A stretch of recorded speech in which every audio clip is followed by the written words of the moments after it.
Bitcoiners are fighting again. We're fighting about some obscure technical thing, but we might also be fighting about a cultural thing. It's actually not super clear. So I brought Udi Wertheimer, co-founder of the Taproot Wizards and famous Bitcoin provocateur, onto the show to help us explain what's happening at a technical level, but then what's really happening at a broader cultural level. Bitcoin Season 2 is brought to you by Arch Network, the platform building bridgeless apps on Bitcoin. More on Arch later on the show. Let's kick it off.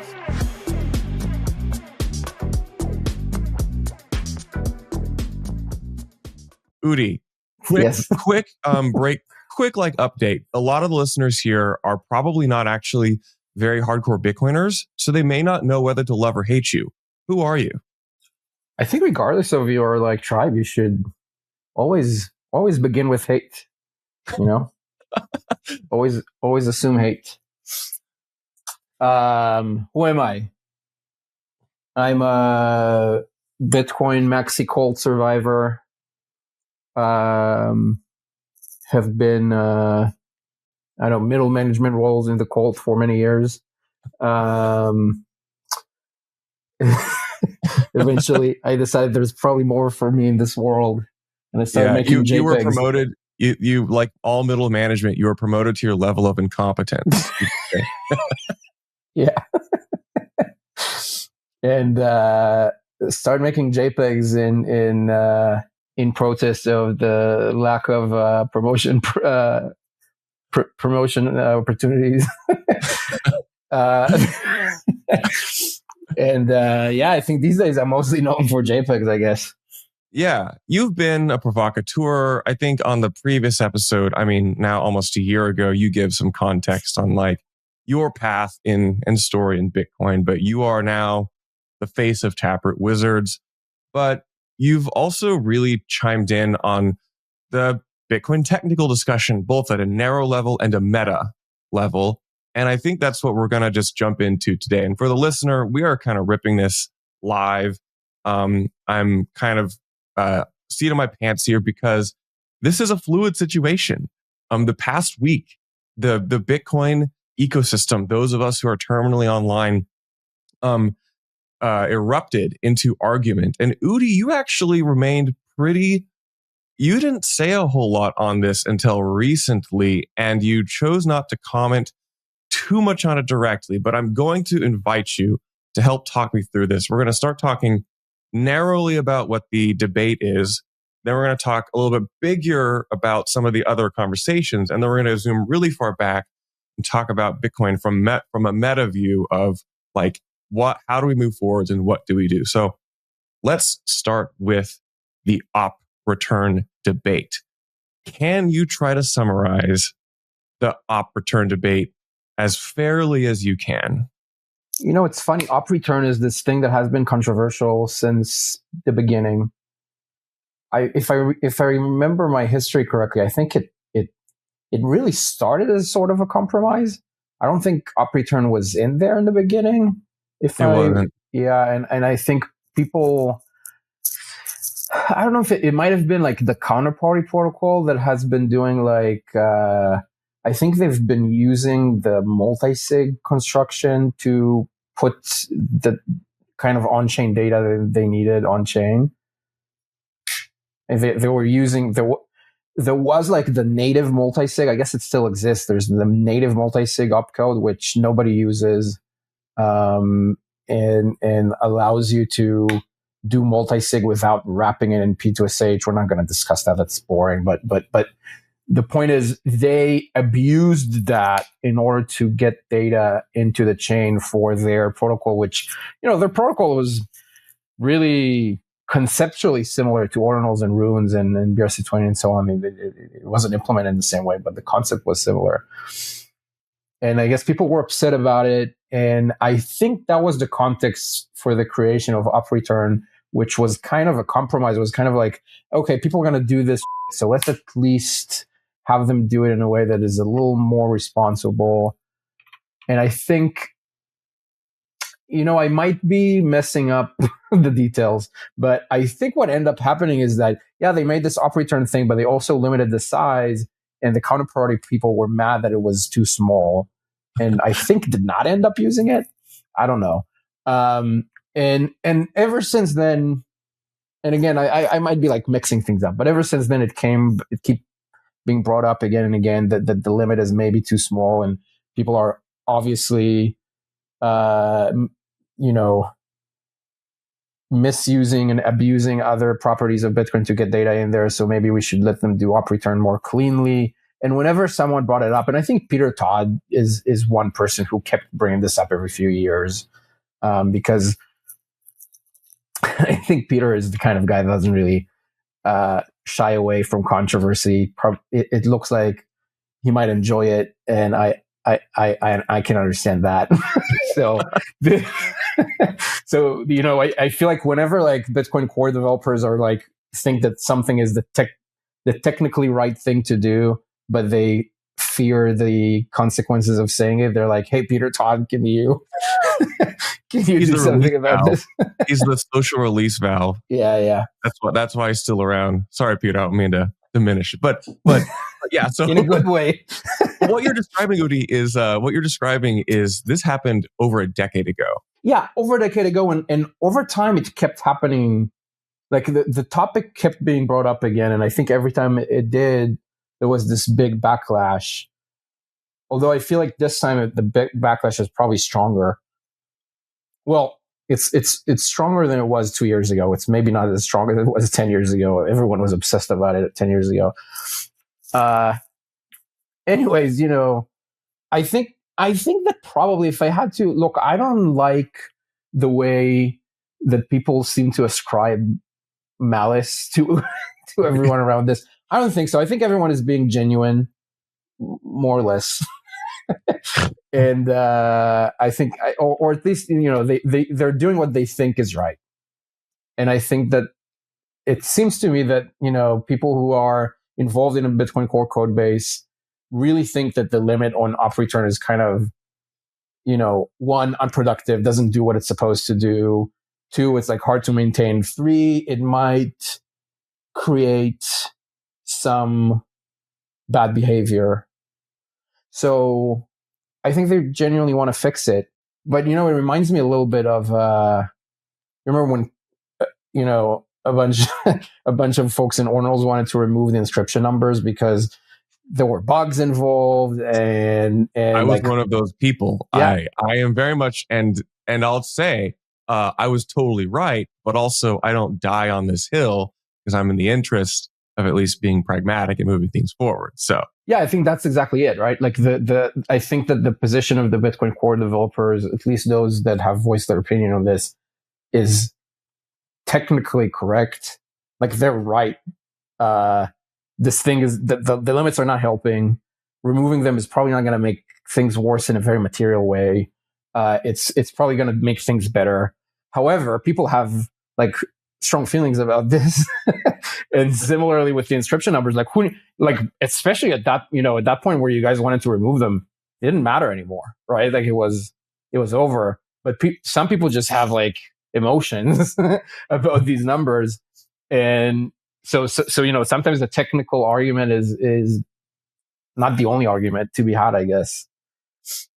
And I think it's actually quite similar. Let me tell you about one of the most slept on opportunities in crypto. Arch is building fast, composable DeFi apps on Bitcoin. Arch apps tap into the OG blockchain with by far the most liquidity and best brand in crypto. I've known the team for over a year. The tech they're building is solid, and they are racing towards mainnet. There's dexes like Saturn, meme coins on funkybit.fun, instant loans on Cha-Ching, and so much more. Plus, they're rewarding testnet users, so join me in trying out Arch while it's still early. So the listener here is probably not going to fully understand like the details, and maybe we can just kind of skip past those, but maybe it'd be fair to characterize that this suggestion to remove the limits is it's the better technical thing to do. And pushback against it is largely emotional. But maybe that's not really the point to what's going on. Maybe we can broaden the scope here a bit, and we'll just go one layer bigger and we don't have to stay on this too long, but the topic of spam on Bitcoin. You and I are the largest advocates of putting these JPEGs on Bitcoin, so we're not impartial. We love these things, and our bags are tied to these things. Yours probably more so than mine, but that's, regardless. Let's talk about just the topic of and arguments of spam on Bitcoin. I'm going to let you take this wherever you want. How do you want to respond to the listener who maybe is neutral to JPEGs, but also doesn't understand why Bitcoiners are letting that happen? And why, how do you respond to this person? Now, you've done it a bunch before, but I'll invite you to kind of reprise this. I'm probably not going to reprise. I'm probably going to have a new position now. Okay. I think, this might surprise people. So first of all, people love bringing JPEGs into this op return argument because it makes things more emotional and dramatic. But honestly, no, I don't know of any JPEG person who asked for this. We don't need this. And frankly, the crazy thing about this is I can say this openly. I can tell you exactly what I'm going to tell you. And someone might think, why is he confessing? But if he confesses, they're going to stop him. But it's it doesn't matter because these people are so stupid. The only thing that we would possibly care about as JPEG spammers we don't need any changes. We're good. The only thing we care about is for people to be upset about it. That's the only thing we need. The more people are upset, the more people are riling up and crying, the better our JPEGs do. The more attention that the JPEGs get. This one is particularly great because we didn't need to do anything. I mean, it just happened on its own. So if you want to stop and I had a thread about this 2 years ago, and I said hey guys, if you want to stop ordinals, just leave it alone, just let it be. And it doesn't matter how many times I'm going to say it. It's not going to, they're not going to get it. They're going to keep making the same mistakes again and again to our benefit. But really the op return thing is not about JPEGs, right? And I think the reason that it got into, I honestly, I think all of it is ridiculous. I think both sides are being ridiculous. The reason this was becoming an issue is because someone watched a talk by Citrea, which is a hypothetical talk about a hypothetical white paper, but it's something that's not even implemented. And they said that hypothetically, if they had op return, they would have maybe done something differently, which would have amounted to nothing, right? In the grand scheme of the usage on the network, it would have been very small. And they don't even want it that bad. They're whatever, we can do something else. It's not an issue. Nobody has an issue. And then the JPEGers don't care at all, right? Yeah.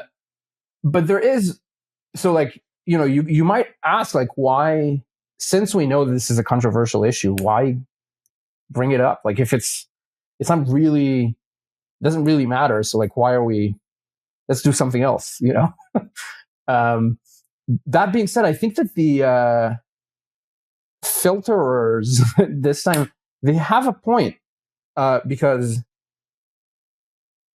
there's I thought about this a lot. You remember when Ornal started, Luke tried to make the limits more strict so that you cannot do inscriptions, is something that he wanted to do back then.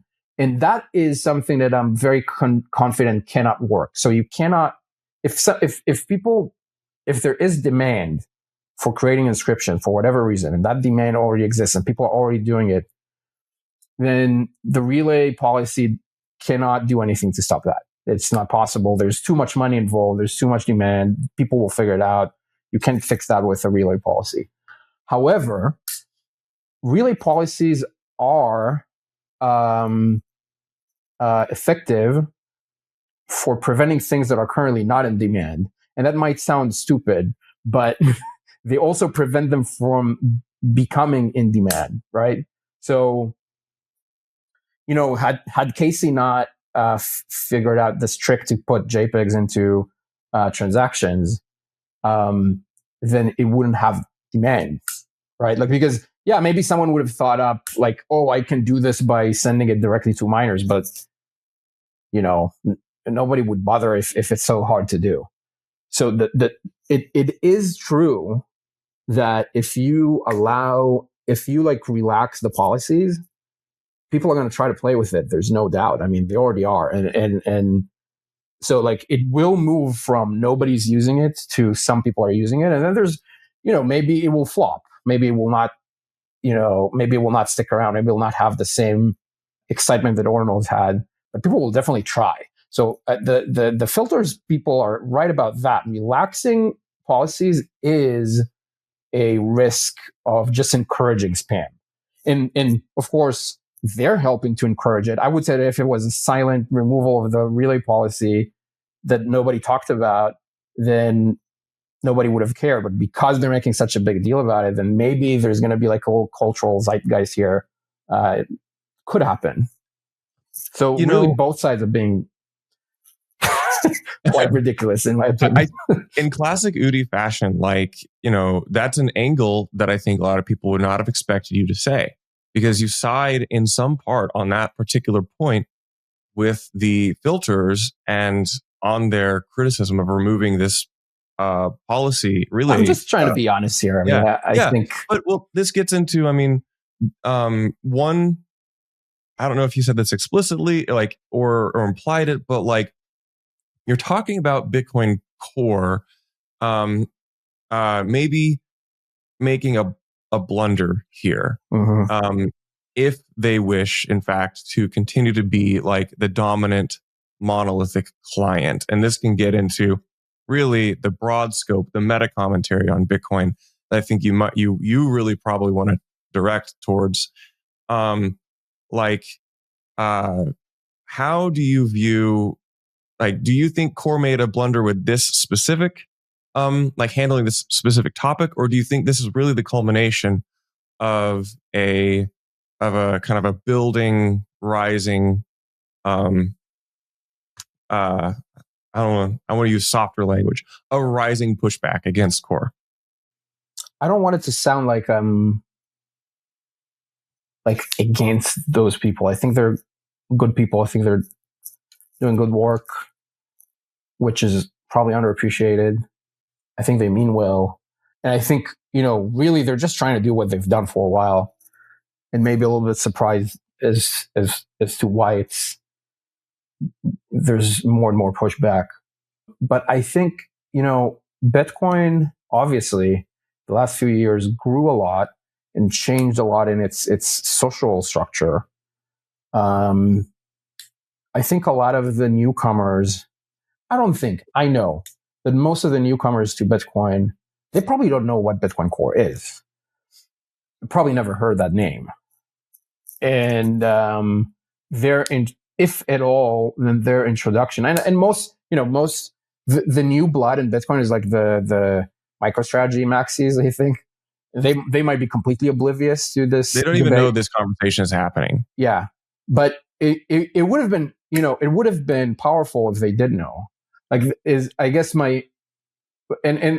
previous cohort before them probably also is kind of just doesn't know what Bitcoin Core is. It hasn't been introduced to these people. If we think, we've both been in Bitcoin for a while, and we're thinking Bitcoin Core in the early days, it's we're thinking Peter Willa and Greg Maxwell, and we've been following their threads and their stories and their whatever. And that's for anyone who joined after 2017, 18, 19, that does not exist. They don't know these people at all. And their perception of Bitcoin Core is very different. And I think where Bitcoin Core kind of fucked up is they failed to create trust within everyone who joined Bitcoin in the last 6 years.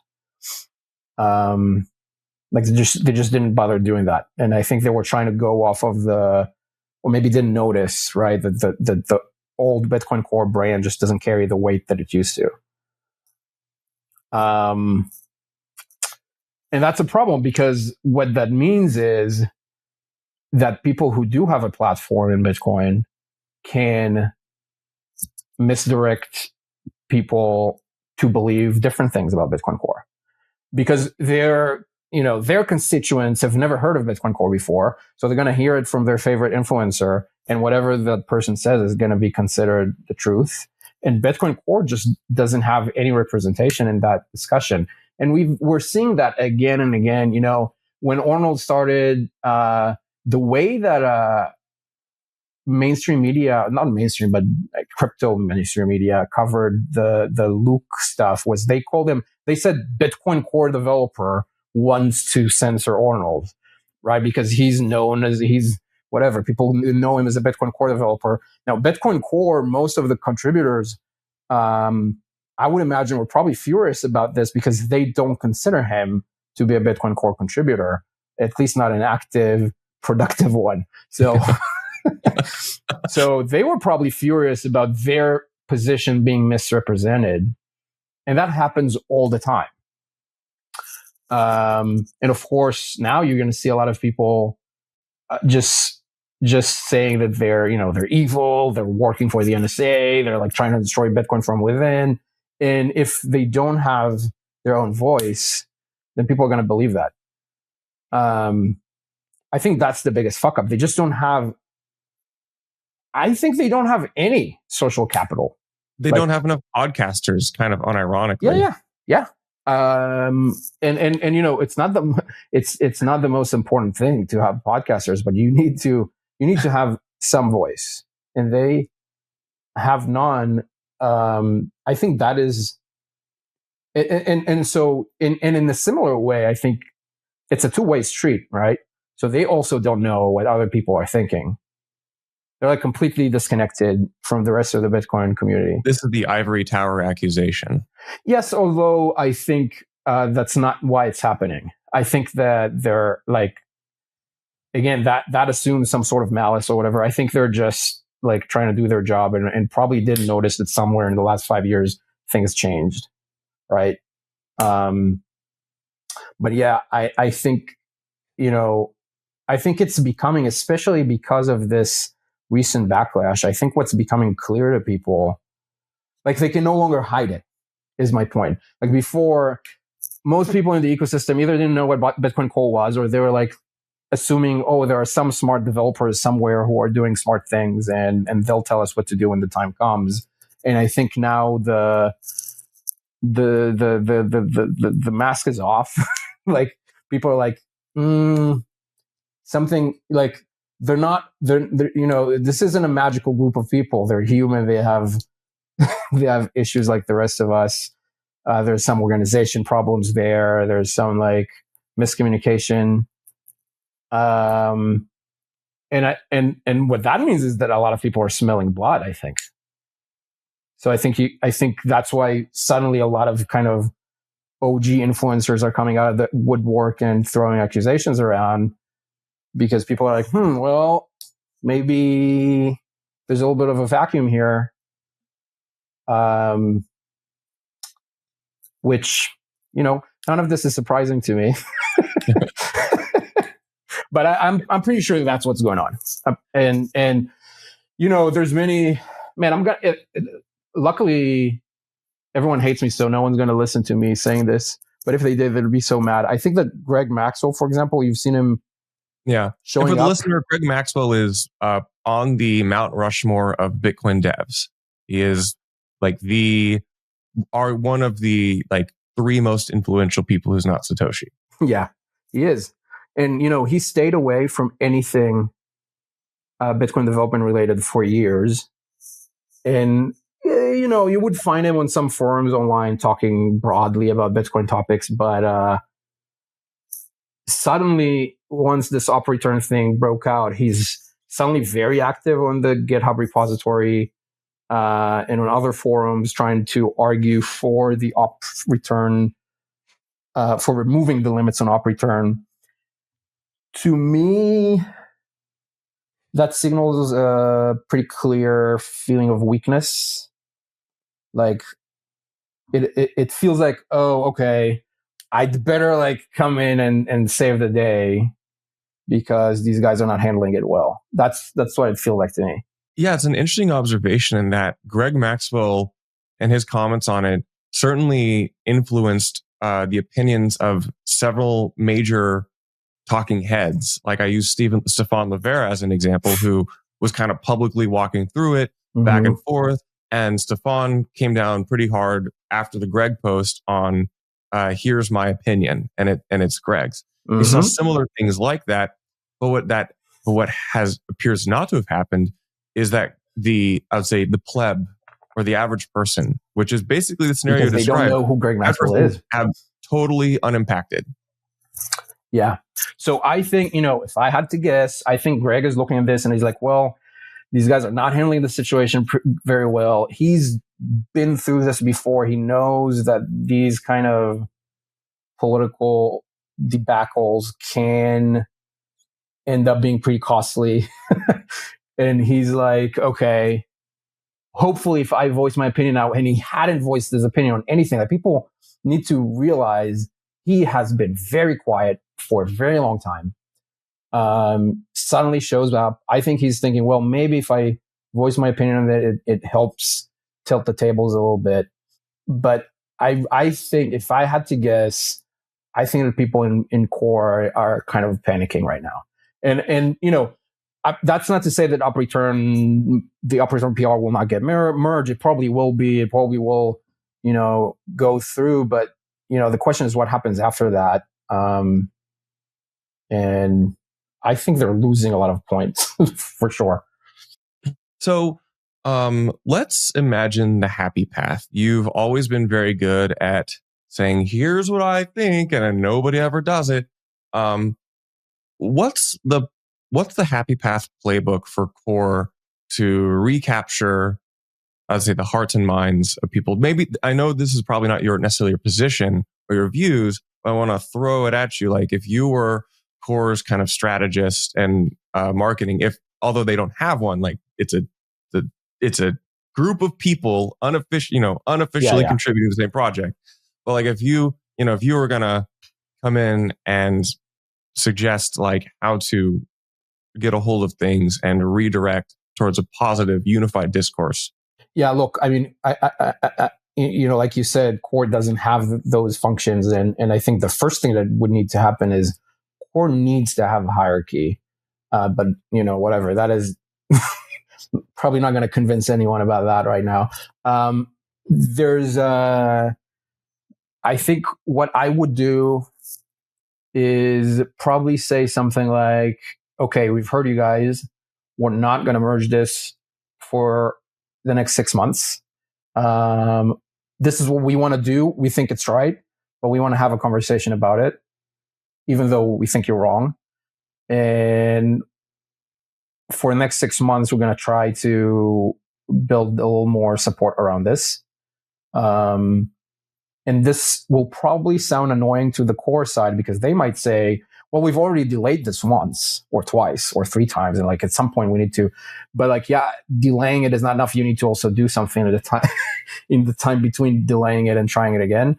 So I would delay that again.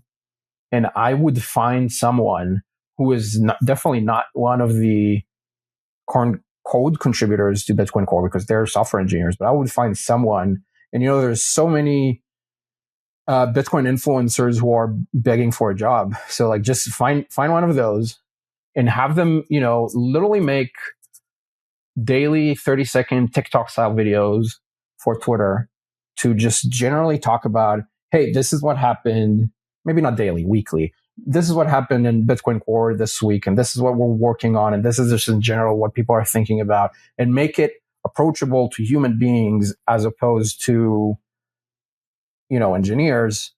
There is some cool material that people are creating. Like, I don't remember what it's called. There's like semi-regular spaces that they're doing sometimes. Yeah, there's like Bitcoin OpTech, which is generally the go-to place. Yeah. And I, as an industry reporter, cover some things they do. But again, like I also, am in the attention game, and that naturally does not garner much attention. So Sure. it's like, it's, so I think, something like OpTech, if I had to guess, there's probably like 50 readers to that thing that are reading it every week.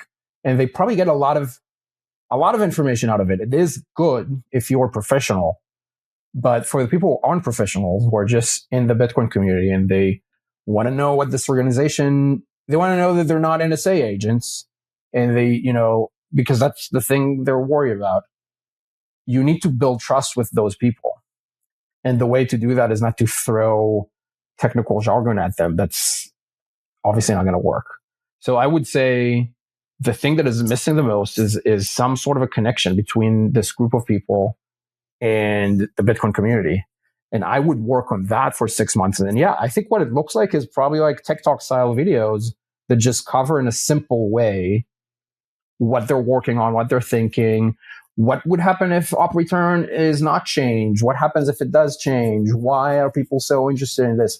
Like, have a voice of your own that is not controlled by someone else. It's probably not going to be the most popular form of content on the internet, but I'm sure it can do better than OpTech. So I would focus on that. I would create a dialogue. Every organization, every brand is doing this in the 21st century, and Bitcoin Core needs to do this too. And hopefully when they reach 6 months from today, there will be enough people. Like, the problem they have, there's always going to be people against anything, but the problem they have is they don't have enough supporters.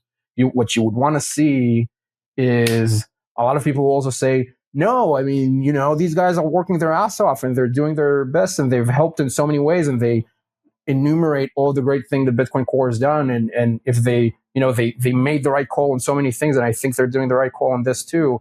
You need people who say that, but there's none. Because I think there's just this sort of relationship doesn't exist. It does exist with, for example, Ocean Pool. Ocean Pool has a bunch of fans that, like, basically fanboys that think that Luke is, the Messiah, and they think that everything that he says is genius. And it's good to have that. It's good to have that. And I think Bitcoin Core should have that too. And it should, preferably it is built mostly on honesty and on actual true technical arguments and not on bullshit. But regardless, it needs to happen. So yeah, that's what I would do. And I think it can work. I think if they don't do that though, this is going to be one of the last things that they do. So, I mean, that's a tall ask, because, they're typically very technically inclined. I use the word both in a positive and a negative way. It's very technocratic. But so, this would be kind of a pretty big pivot and ask to take a more forward stance to, like, this type of communication. But yeah, but there's organizations like, Brink, Chain Code, HRF, a bunch of orgs that support developers. They don't only have, Spiral. They don't only have developers. They also have, operations people, and they have, I don't know, that's it. But but they Bitcoin OpTech is part. I think it's run by Brink. I think Mike Schmidt is the guy who and that is great. I mean, OpTech should continue. It is a great tool, but it has a different type of audience. And I think one or multiple of these organizations that I named could hire. I'm not kidding. Like, there are genuinely so many Bitcoin influencers looking for a job.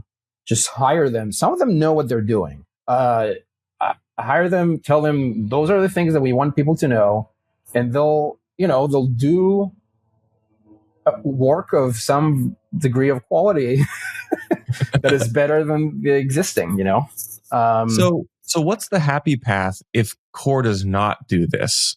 What's like or is it just different paths of pain and frustration and further fracturing. I don't see a way to, like, whatever happens, if they merge this, which I think is the more likely scenario, there's going to be a ton of backlash. I mean, the backlash will continue. There's going to be more deterioration of trust. And next time they try to do something, it'll be even more difficult. People have been talking about CTV and obviously CAT and stuff. And I don't see that happening through core until this is resolved. Like, they can't, core. I think a bunch of people at core were hoping to do GCC, Great Consensus Cleanup.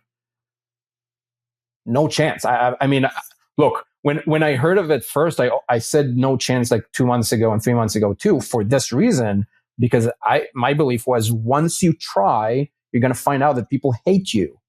You just don't know it yet, but you're going to find out.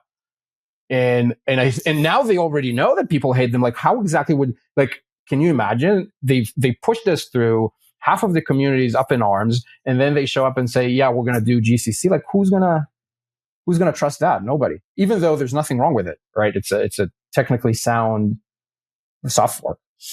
Anyways, so I think that's what's going to happen if they're going to try to go through with it, which is probably, if I had to guess, is probably what's going to happen. If they change their mind and don't merge it, but also don't do anything to strengthen the link to the community, then they're just losing their ability to do things, right? Like, everyone learns that whenever they want to do anything, you just yell at them and then they won't do it. So that's the conundrum. It's not good for the rest of the community either, because again, like I said, I really want to see OpCat happening. I really want to see CTV happening. There's a lot of things that I want to see happening, and they couldn't possibly happen through core if core doesn't rise up to the challenge here. So I want to wrap this up because I know you've got a real job doing wizardly tasks. Presumably, yeah. Something like that. If you're listening to this, you don't know that Udi wants OpCat. You can go to their website and read all about it, read everything said. But Udi, what does the community do? People are unhappy. What are productive things for us to do? What are productive things for us to throw ourselves into? Some of us want change. Some of us want no change. Some of us have specific favorite opcodes. Some have specific favorite softwares. Like, what do we do? I think that the core issue is that Bitcoin Core is kind of detached, and I don't see them currently improving the situation. Maybe this will cause them to improve it. There is an option though that if they don't, maybe the community can kind of do it for them. Like there could be, and I've seen a little bit of that. I've seen some attempts to, from people to try to explain and create content around this without being controversial. I think there's enough people being controversial about this. We're not going to change them. But I think what is lacking is some kind of level-headed discussion about this. And yeah, so one thing that people can, the said Bitcoin influencers that are looking for a job, if Brink and Chainco don't hire you to do it, you could still do it on your own. I think some bridging between the sides here, I think it's just something we don't see, and because nobody else is doing it, I suspect that if someone will do it, it'll probably do pretty well. You could be the Bitcoin influencer whose entire, not you, Charlie, you already do it, but I already do it. Yeah, I'm already out there. I'm in the arena. Yeah, but I mean, for the listener, you could be the Bitcoin influencer who's, wholesome and trying to bring people together for once. I think that might actually be a good message because not many people are doing that. If core is not going to explain themselves, maybe someone needs to decide that they're going to be the Bitcoin Core prophet on their own. I appreciate that. Udi, final thoughts. I mean, if you have any final thoughts, call to action. What do you want to leave people with? Yeah, just spam the chain. They just make op returns. I think that's great. I think that's that's what's expected of us. It's way more fun, honestly. It's 10 times more fun to send a big old op return through Ben's bot than it is to get into another Twitter argument that gets me blocked. It's fun, especially when people are looking, right? Yeah. We all crave attention, and that gets attention. So, yep. Well, Udi, thank you so much for your time, and of course.